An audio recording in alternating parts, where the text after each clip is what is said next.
Subtraction ukol ikkitasini qolg'iga ahamiyat beringlar. Yana bittasi rangi to'qroq, bittasi ochroq.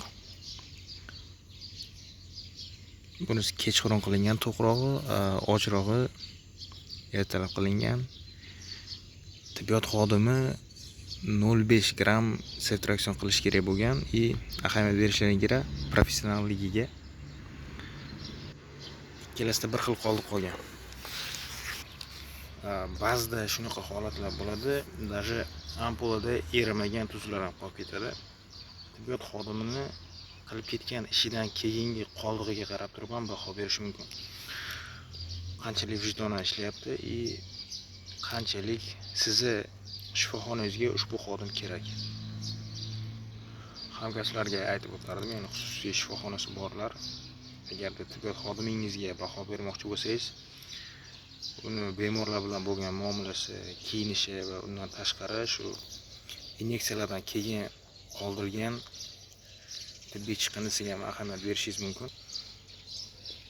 Oddiy, masalan, o'lchamini olmasdan inyeksiya qilib ketish mumkin shuni.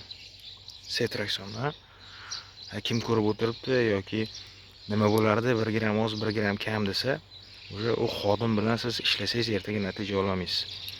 Borda shunaqalar, ba'zida hozir yaxshi insonlar ekan bugun. Topolmadi unaqa ampul, flakonni. Erimagan ukol qolib ketadi. Kasal pulga oladi bu narsani. Erimagan ukollari chala eritib turib, srazi shoshilgandan qilib ketaveradi. Bu xodimga siz kimi hayotini ishona olasiz? Sotingizga ishona olasizmi yoki yaqiningiz hayotini ishona olasizmi? Prosta har bitta inson qilayotgan ishini vijdonan qilish kerak yoki umuman qilmaslik kerak.